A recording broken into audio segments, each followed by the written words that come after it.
A graça e a paz, meus queridos irmãos, é uma oportunidade maravilhosa estar com vocês aqui na nossa aula do Seminário Teológico Paulo Livros Macalão.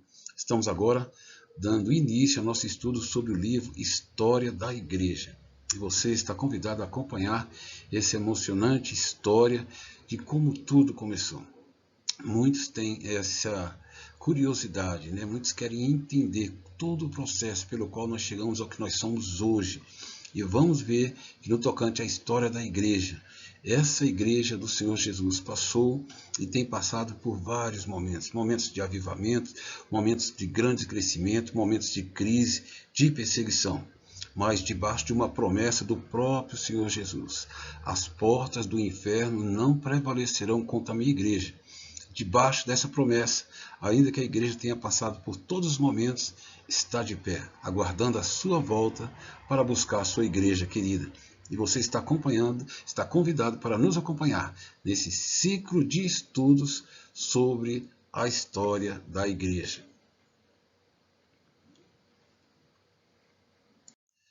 O ambiente do Novo Testamento, quando tudo começou. Nós temos aí dois elementos muito importantes com relação aos elementos daquela época. Nós temos o ambiente político. Naquela época, Israel já não era mais uma nação independente e estava sob o jugo do Império Romano, sujeito ali a todas as normas e regras do Império Romano. No contexto religioso, nós vemos ali que o Império Romano tinha uma certa tolerância religiosa com relação a todos os lugares em que ele dominava. E ele permitiu o exercício da fé judaica. E no contexto dessa fé judaica, nós temos ali dois grandes movimentos que lideravam a vida religiosa em Israel. Nós temos ali os fariseus e temos a liderança dos saduceus. Os saduceus eram um grupo mais tradicionalista, secularista. Nós vemos ali na própria informação do Novo Testamento que, apesar de serem um grupo religioso, na verdade eles não aceitavam vários conjuntos de crença que inclusive tinha apoio na lei e nos profetas. Não criam nos demônios, não criam na ressurreição, não criam em espíritos, justamente porque, apesar de ser uma liderança religiosa, mas ela na verdade tinha mais interesses políticos do que religiosos. Agora nós temos também a liderança dos fariseus, que era mais destacada, mais popular, com mais identificação com o povo. E, na verdade, os fariseus, a despeito de muitas vezes serem duramente repreendidos por Jesus, boa parte dos fariseus, eles tinham um profundo apreço pela palavra de Deus, criam nos fundamentos da palavra de Deus, criam na ressurreição, criam nas palavras de Moisés, criam em demônios, criam nos anjos, criam na ressurreição vindoura. Então, todos esses fundamentos que nós temos hoje, eles também já acreditavam. O problema maior dos fariseus é que, além do seu zelo pela palavra de Deus, pela Torá, pela lei e pelos profetas, eles acrescentaram a sua fé também no conjunto de comentários e tradições paralelos às Escrituras. E o problema maior é que boa parte desses comentários, dessas tradições e escritos que ele acrescentavam, que informavam que era uma tradição, uma tradução oral, uma transmissão oral, aquilo que não estava escrito na lei foi o que Moisés recebeu e passou oralmente para as outras gerações. Então, esse conjunto de crenças, de tradições, muitas vezes estavam em desapreço com o que estava escrito. Várias tradições. Isso fez com que o próprio Jesus os reprovasse, justamente porque Jesus reconhecia que muitas desses acréscimos, desses comentários, exigências e ordenanças não estavam de acordo com a palavra de Deus, e Jesus chegou a falar que eles, por causa da tradição que eles criavam, invalidavam a palavra de Deus. Por isso, em muitas partes, eles foram duramente repreendidos, mas tinham muitos fariseus sinceros, zelosos e amantes da palavra de Deus. Vemos também agora o personagem João Batista, que vai ser o precursor do Messias. Deus, antes de que Jesus começasse o seu ministério, o Senhor já havia prometido que enviaria um precursor, aquele que viria antes preparar o caminho do Senhor. E essa pessoa vai ser João Batista. E Deus já vai fazer essa preparação de uma maneira a chamar a atenção de todo Israel, porque João Batista vai nascer de Zacarias e Isabel, que era um casal idoso, ele era um sacerdote idoso, ela era estéril, e que todos sabiam que não tinham filhos e a situação em que eles estavam. Mas o Senhor vai chamar a atenção de João Batista, prometendo a ele ter um filho. E esse milagre na vida de Zacarias, quer dizer, né? Esse milagre na vida de Zacarias e Isabel vai chamar a atenção de todo Israel. Ainda mais que os eventos que cercaram esse milagre. Foi a revelação do anjo no templo, o fato de Zacarias ter ficado mudo, e somente no dia de dar nome para o menino, da apresentação, é que ele volta a falar, e já volta a falar, cheio do Espírito Santo, profetizando acerca da missão daquela criança. E isso chama a atenção de todo Israel, sabendo que alguma coisa estava acontecendo naquela nação. João Batista então vai crescer na graça, no conhecimento, e vai ter início ao seu ministério ali nas margens do Jordão, na região da Judéia. Paralelamente a isso, Jesus também já está na sua fase adulta, já começou a pregação do seu evangelho e já começou a angariar discípulos. Sua vida, ofício e morte o identificam como Messias. Os ensinos de Jesus, a autoridade que ele tinha sobre a palavra e sobre o ensino que ele dava, as curas que ele fazia, fez com que ele fosse identificado como o profeta e o Messias. Muitos já estavam aclamando a ele como o Messias prometido. E Jesus vai usar pela primeira vez a expressão igreja em Mateus 16, 18, quando ele diz que as portas do inferno não prevalecerão contra a minha igreja. Por meio dessa declaração, Jesus dá a ideia de que a instituição e a organização que ele estava criando aqui na terra se chamaria igreja. Uma coisa muito importante é que a sua ressurreição deu intensa significação ao que Jesus era e o que ele ensinava, pois a morte de Jesus não pôs fim ao seu ministério, pelo contrário, fez depois da sua morte, depois da sua ressurreição, a sua presença no meio da igreja, através dos dons espirituais, através da ação do Espírito Santo, fez com que o evangelho crescesse de maneira extraordinária.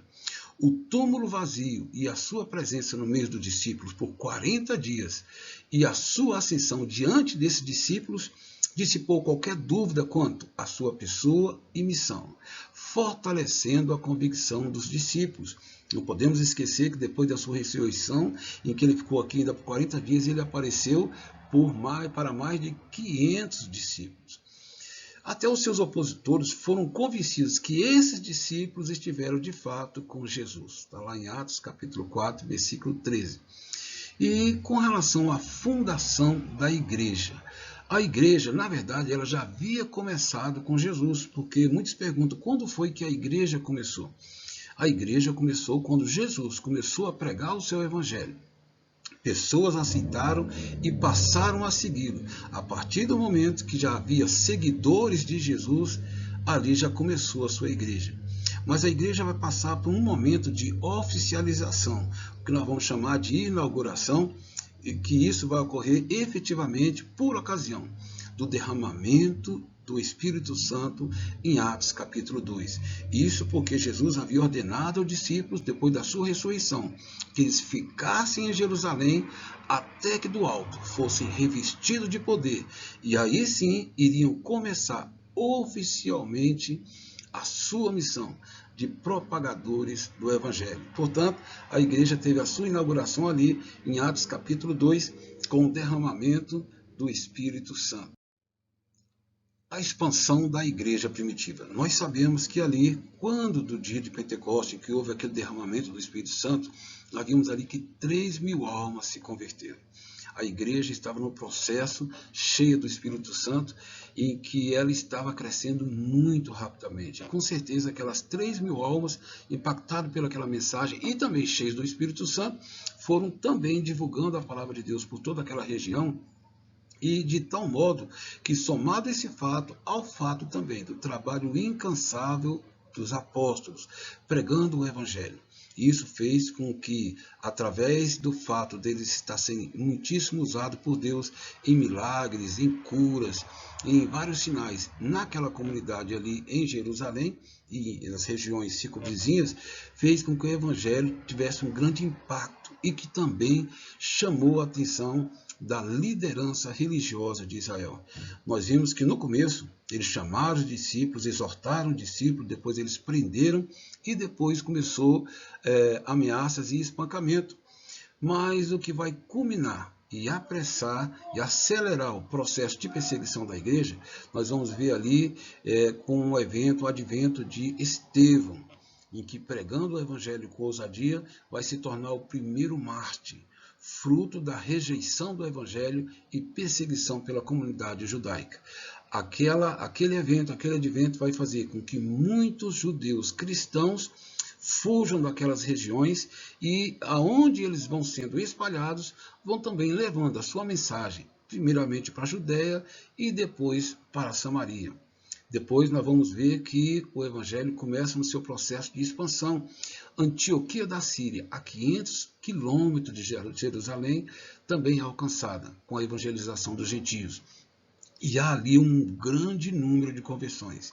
É nessa região da Antioquia que os discípulos, pela primeira vez, vão ser chamados de cristãos. Também o evangelho agora vai crescer na Ásia Menor, sob a direção do Espírito Santo. Nós vemos ali em Atos 13, em que o Espírito Santo ali declara: separai para mim a Paulo e a Barnabé para a obra que os tenho chamado.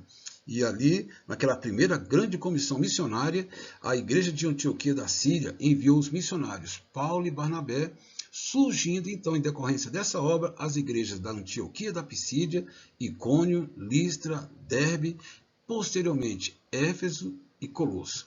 Depois disso, nós vamos ter a segunda viagem missionária de Paulo, que além de ter o interesse de confirmar a fé dos irmãos evangelizados, ele também alcança Filipos e em toda a Macedônia, bem como a Tessalônica e Coríntio, onde fica a Grécia. Por fim, nós vamos ver que também o evangelho vai chegar no coração do Império Romano, em Roma. E com a chegada de Paulo ali, ainda que preso, ele ficou os seus primeiros 2 anos ali com liberdade, ele alugou uma casa, e nesses 2 anos ele pregava incansavelmente o evangelho, cumprindo assim a ordem de Jesus, que era para começar a pregação em Jerusalém, Judéia, Samaria e todos os confins da terra. Então nós vimos ali que o primeiro grupo de perseguição contra a igreja começou da parte dos judeus.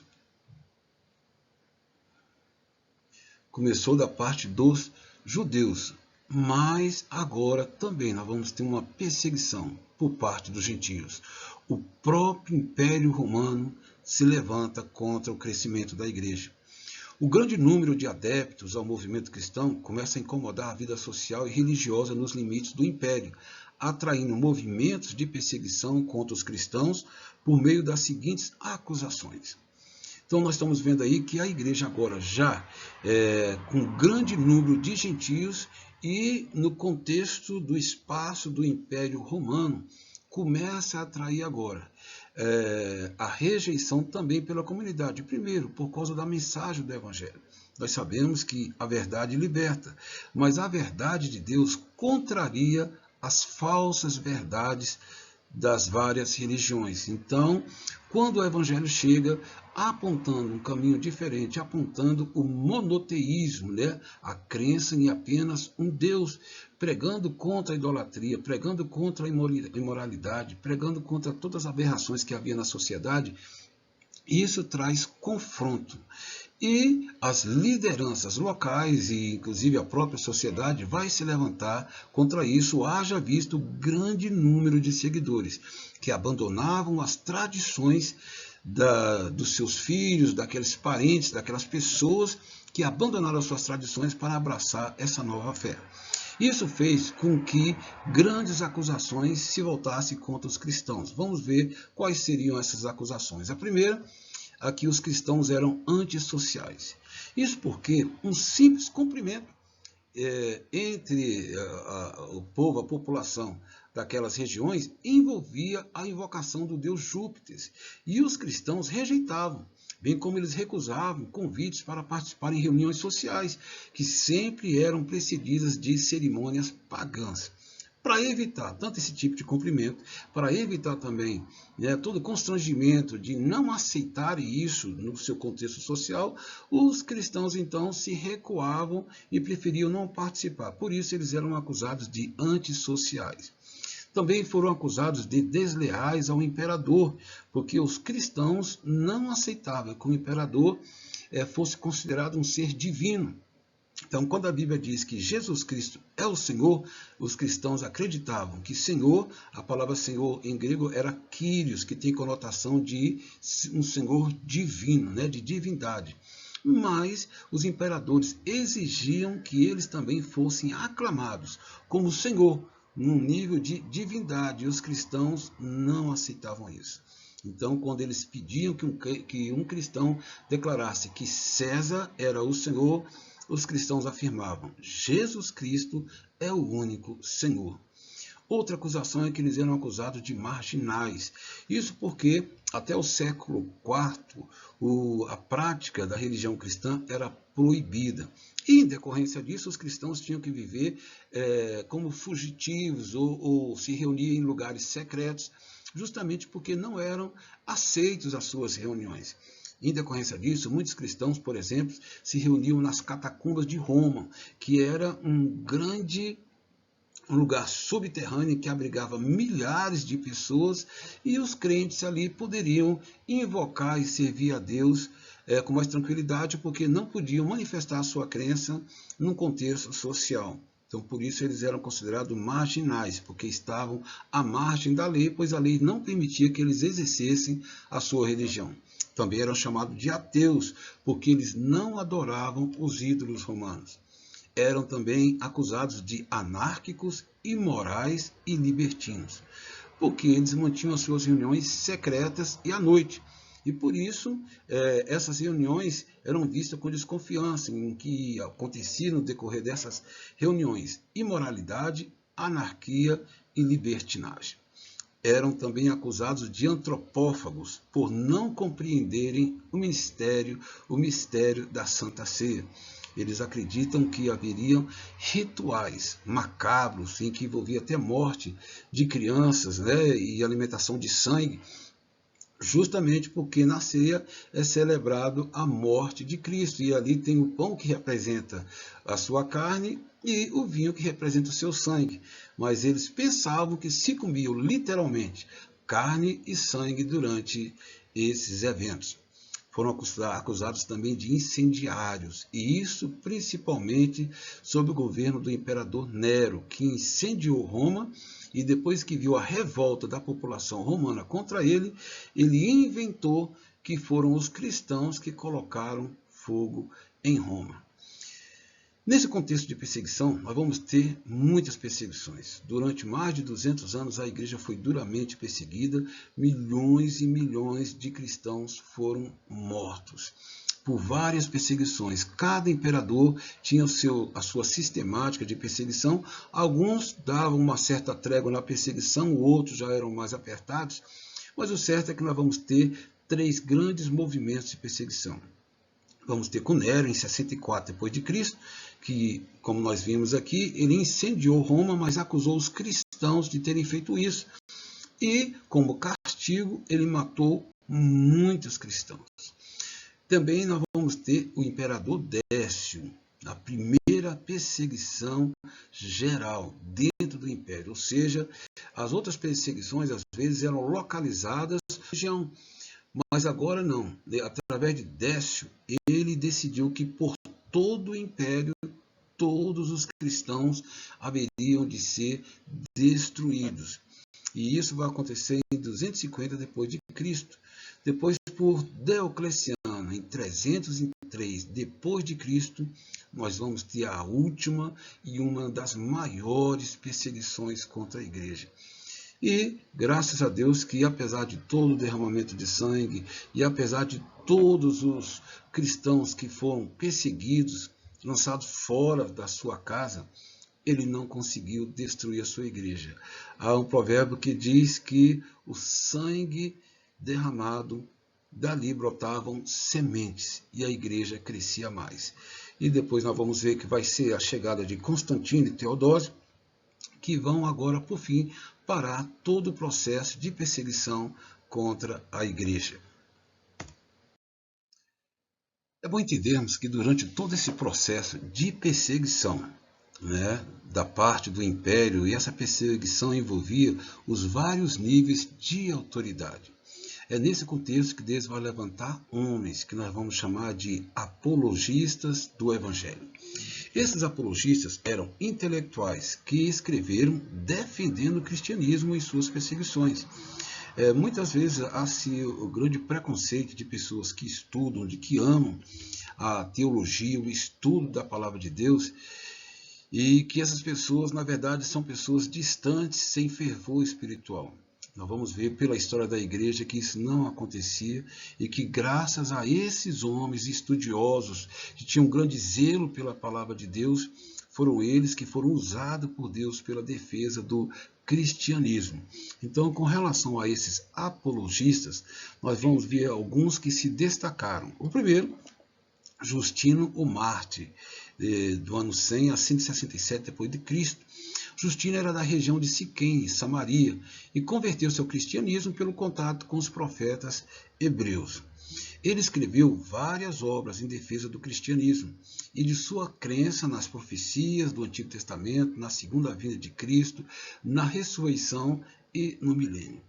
E na sua defesa e por causa do seu ardor, ele foi morto decapitado pelos adversários do cristianismo, mas deixou uma grande contribuição em defesa da verdade do Evangelho.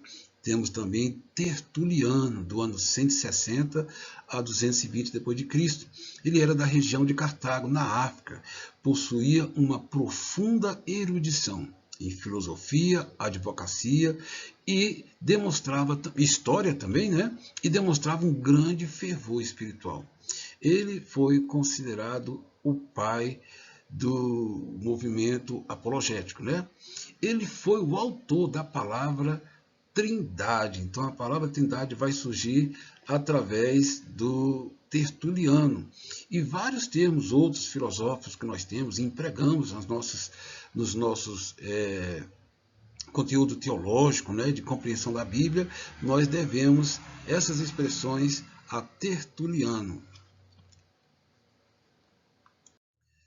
Vamos observar também que no contexto do início da igreja, já mesmo nos dias dos apóstolos, quando nós lemos ali as epístolas de Paulo, de João, de Judas, de Pedro, todos eles estão combatendo algumas ideias, algumas heresias que naquela época já existiam. E vamos ver então aqui também um dos principais movimentos heréticos que realmente impactaram a igreja. Um dos maiores movimentos que nós tivemos vai ser o gnosticismo.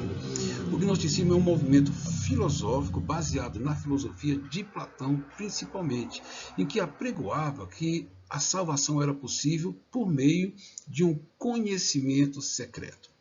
O gnosticismo chegou ao ápice nos anos 135 a 160 d.C. e foi um dos movimentos que mais abalaram o cristianismo. Graças a Deus pelos apologistas, pessoas e os pais da igreja que combateram firmemente contra esse movimento, mas que ele teve um grande crescimento e procurou influenciar negativamente a igreja. Vamos ver aqui alguns dos conceitos do movimento gnósticos. Eles acreditavam que possuíam um conhecimento mais elevado e superior e mais profundo de Deus, que não era obtido por meio da Bíblia, mas por algum plano místico e superior de existência. E nós vemos aí que isso não existe. A Bíblia diz que há apenas uma fonte de verdade, e essa é a Bíblia. A Bíblia diz que toda a Escritura é inspirada por Deus. Ela só é capaz de suprir todas as nossas necessidades espirituais. É apta para ensino, para preparar o homem de Deus. A Bíblia é a inerrante palavra de Deus vivente, a única regra infalível de fé e de prática. A salvação é exclusivamente pela fé e não por um conhecimento espiritual. Pela graça sois salvos por meio da fé, isso não vem de vós, é dom de Deus. Efésios capítulo 2, versículo 8. O gnosticismo, influenciado pela essa filosofia platônica, em que acreditava que tudo aquilo que é físico, tudo aquilo que é carne é mal, tudo aquilo que é espírito é bom. Então, eles não poderiam aceitar a ideia de que Jesus Cristo, sendo um emissário de Deus, um enviado de Deus, pudesse ter carne. Então, eles falavam que Jesus, na verdade, tinha um corpo espiritual. E eles declaravam: Cristo não veio em carne, um corpo físico. O corpo físico de Jesus Cristo não era real, mas apenas aparentava ser físico, e que seu espírito descera sobre ele no seu batismo e o abandonara bem antes da sua crucificação. Eles eram dualistas, né? Como nós já falamos, ensinava que toda a matéria é má e que só o espírito era bom. Por isso Jesus não poderia ser humano, e também por isso não houve morte nem a ressurreição de Cristo, pois a obra principal de Cristo para o gnóstico foi o seu ensino, e não a sua obra salvífica na cruz, já que eles não acreditavam na salvação pela morte de Jesus, mas que a salvação era obtida quando eles acessavam um conhecimento secreto passado para poucos. Dividiam os homens em até 3 grupos: os espirituais, que eram os únicos capazes de atingir o conhecimento; os psíquicos, que eram capazes de ter fé e um certo grau de salvação; e os materiais, que era totalmente sem esperança. Então nós vimos que esse movimento gnóstico ele teve uma grande influência, lamentavelmente, nos dias da igreja primitiva. Não acreditavam que Jesus era Deus. Para eles, Jesus, na verdade, era uma das muitas emanações de Deus, equivalente a um anjo. Não acreditavam na morte, não acreditavam na ressurreição de Cristo, não acreditavam no seu sacrifício. E quem já teve a oportunidade de ouvir, né, que recentemente foram descobertos manuscritos sobre a Epístola de Tomé e vários livros apócrifos que foram descobertos, que se tinham conta que era da época dos apóstolos. Na verdade, essa literatura sempre foi rejeitada, porque o conteúdo dela, na verdade, é uma adaptação, em que as verdades gnósticas estavam presentes naqueles livros. Por isso foram rejeitados, por não ser livros de autoria verdadeira dos apóstolos, pois contradiziam a palavra de Deus. Temos aí o segundo movimento, que é o montanismo, criado por Montano, natural de Ardabeu, na Frígia, Ásia Menor, em 156 d.C. Esse movimento protestava contra o mundanismo que estava solapando o vigor da igreja, da vida cristã, e as manifestações do Espírito Santo, com falsas profecias, fanatismo, degradação espiritual. Montano afirmava possuir o dom da profecia, que havia sido enviado por Deus, por Jesus Cristo, para inaugurar a era do Paráclito, né, do Espírito Santo. E ele tinha 2 mulheres que o acompanhavam, Prisca e Maximila, e afirmava que o Espírito Santo falava através delas. Durante os seus êxtases, anunciavam o fim iminente do mundo, conclamando os cristãos a reunirem-se na cidade de Pepusa, na Frígia, onde surgiria Jerusalém Celeste, uma vez que uma nova era cristã se iniciava com essa nova revelação divina. Vemos aí então um movimento espiritual, que o intuito era provocar um despertamento da igreja, voltar-se aos primeiros momentos da igreja, né, de grande manifestações do Espírito Santo. Mas esse movimento veio acompanhado de várias heresias contra a palavra de Deus. E esse movimento então foi duramente combatido. Nós já vimos aí, né, as falsas profecias em que a vinda do Senhor já era iminente, o fim do mundo já era iminente, e que a Nova Jerusalém haveria de ser naquela região da Frígia. Nós vimos então como se desviou de um propósito original de avivamento. Vemos aí o terceiro movimento, que é o marcionismo, criado por Marcião de Sinope, filho de um bispo. Propagou-se na Ásia Menor e na antiga Roma, em comunidades que se multiplicaram e constituíram uma vasta rede na bacia do Mediterrâneo. Foi considerada herética e Marcião foi excomungado em 144. Esse Marcião, os princípios doutrinários dele, primeiro, ele é atacava toda forma de legalismo e judaísmo. Segundo o macionismo, segundo Macion, havia dois deuses, o Deus do Antigo Testamento e o Deus do Novo Testamento. Para ele, o Deus do Antigo Testamento era um Deus fraco, de caráter fraco, mau, ruim, e o Deus do Novo Testamento, através de quem enviou Jesus Cristo, era um Deus bom. Em decorrência disso, tudo aquilo que era ligado com o Antigo Testamento era rejeitado por Macion. Ele não aceitava os escritos do Antigo Testamento. Mas, por outro lado, ele aceitava os ensinos de Paulo, o Evangelho de Lucas, ele também aceitava. Para Macion, para Macion, o mundo teria sido criado por um Deus inferior, e que criou o Antigo Testamento, e o Novo Testamento é a revelação de um Deus bom. Ele aceitava apenas parte do Evangelho de Lucas e 10 epístolas de Paulo, omitindo as pastorais. Ou seja, tudo aquilo, mesmo nos ensinos de Paulo, que fazia menção ao apoio ao judaísmo, em que colocava os fundamentos do Antigo Testamento como fundamento para o Novo Testamento, era rejeitado por Macion. Mas ele teve um mérito, ele foi a primeira pessoa a ter a ideia de compilar, reunir escritos que eles julgavam ser escriturísticos, canônicos, para a fé dos cristãos. Então ele teve esse mérito de procurar compilar e organizar esse conjunto de livros, coisa que depois ia ser feita pelos demais líderes da igreja posteriormente. Vamos estudar agora sobre os pais da igreja. Essa terminologia pais da igreja era justamente em função de que após a partida dos apóstolos, que eram zelosos, pela organização e pelo sustento doutrinário da igreja, depois da partida desses líderes, nós vamos ver Deus levantando outros líderes, que assim como os apóstolos, têm grande amor pela igreja de Jesus e cuidado pela sua igreja. E eles vão, como líderes que são, defender os interesses da igreja.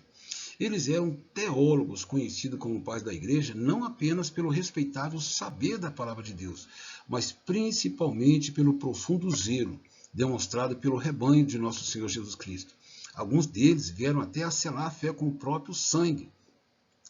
O ministério desses pais da igreja, primeiro, eles saíram em defesa dos cristãos, que aos milhares eram martirizados por sua fé. E eles, com muita ousadia e coragem, enviaram diversos documentos às autoridades romanas, provando que os discípulos eram pessoas de bem, cumpridores dos seus deveres.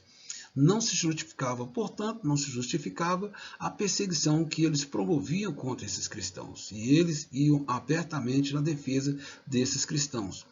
Logo em seguida, eles expuseram-se a resguardar a santíssima fé contra aqueles que saíram da igreja, buscavam persegui-la com suas doutrinas estranhas e apóstatas. Ou seja, no primeiro momento, eles defendiam as igrejas diante dos tribunais, para que parasse aquela perseguição. Outros defendiam a igreja e a sua doutrina contra os falsos obreiros, contra os falsos ensinos. E, finalmente, esses pais da igreja puseram-se a organizar de forma sistemática as verdades cristãs, objetivando fortalecer cada ponto da doutrina cristã. Ou seja, primeiro defender a igreja perante os tribunais, defender as igrejas contra os falsos ensinadores, contra os falsos obreiros e, por fim, fortalecendo a igreja, defendendo a igreja, dando à igreja um conjunto de livros em que a igreja pudesse estabelecer e sustentar a sua fé. Aquele trabalho que Macion fez de compilar alguns livros para a defesa da fé que ele organizou, os pais da igreja teve esse propósito também, a fim de que a igreja tivesse um conjunto de verdades e referenciais para que a sua fé fosse sustentada e de acordo com o evangelho e fundamento dos apóstolos. Vamos elencar então aqui agora alguns desses pais da igreja. Nós vamos ter o Policarpo, 69 a 156 depois de Cristo. Esse grande homem de Deus ficou célebre, porque sendo perseguido já com 86 anos de idade, ele foi ali forçado a a negar a fé em Jesus Cristo, para que ele então continuasse vivo. E diante dessa pressão, ele respondeu: 86 anos faço que sirvo a Cristo. Ele nunca me fez mal. Como podia eu agora amaldiçoá-lo, sendo ele meu Senhor e Salvador? Policarpo foi queimado vivo. Temos o segundo pai da igreja, que foi Inácio, no ano 110 depois de Cristo. Ele foi bispo de Antioquia, discípulo do apóstolo João, e foi preso pelo imperador Trajano e condenado à morte. Ele tinha uma ousadia que fez com que ele fosse considerado, que de se expor em demasia perante os seus inimigos, a ponto de desafiar os castigos e martírio reservados a ele. Ficou notório a sua coragem e o seu destemor, que quando ele foi preso e que a condenação era ser levado à morte, ele mesmo falou: que as feras atirem-se com avidez sobre mim. Se elas não se dispuserem a isso, eu as provocarei. Vindo multidão de feras, vinde, dilacerai-me, estraçalhai-me, deixai-me apenas que eu me una a Cristo. Então, para muitos, ele se expunha em demasiado, mas na verdade também nós vemos aí um profundo zelo, uma profunda ousadia, confiança e desejo de estar com Cristo. Temos a Irineu, do ano 130 a 200 depois de Cristo. Ele conheceu Policarpo em Esmirna e se tornou seu discípulo, tornando-se posteriormente bispo de Lião. É considerado por muito um dos principais líderes teológicos, e a sua principal obra foi Contra as Heresias, em que ele refutava a doutrina gnóstica. Irineu considerava toda a literatura do Novo Testamento tão completa quanto a do Antigo Testamento. Também morreu Marte. Temos agora Orígenes, do ano 185 a 254 depois de Cristo. Ele foi considerado um dos maiores líderes da Igreja Antiga, não havendo quem o superasse no seu tempo em cultura e poder intelectual. E ele, junto com Tertuliano, foram os dois maiores homens da Igreja do segundo e terceiro século. Escreveu muitos livros e vários comentários da Bíblia, mas a sua maior obra foi a Hexapla, o Antigo Testamento em 6 idiomas. Também foi preso e torturado até a morte. Depois nós temos Eusébio, do ano 264 a 340 depois de Cristo. Ele foi bispo de Cesareia, considerado o pai da história eclesiástica, através da sua obra Crônica Universal, que abrange toda a história, desde o princípio do mundo até os princípios do século IV, que eram os seus dias, né? Bem como a sua história eclesiástica. Então, ele era historiador. E graças a ele nós temos acesso a várias informações sobre fatos que aconteceram nos dias ali, os primórdios da igreja. Queridos irmãos, amigos, acabamos aqui nosso primeiro ciclo desse conjunto de estudos e fica para nós, para o nosso enlevo espiritual, quantas pessoas sofreram por amor a Cristo, com grande zelo, pessoas que amavam profundamente a Cristo, sua igreja e a sua obra, a ponto de morrer por elas. Isso para nós é um alento de que lutas que vêm sobre nós, sobre a igreja, não são estranhas ao povo de Deus. E isso tem acompanhado a história da igreja há muitos anos. Todos eles venceram, estão com Cristo, por isso nós devemos também batalhar pela fé que um dia nós recebemos. Que Deus te abençoe e esteja firme para o nosso próximo ciclo de estudos, e qualquer dúvida, acompanhe no nosso canal. Deus te abençoe em nome de Jesus.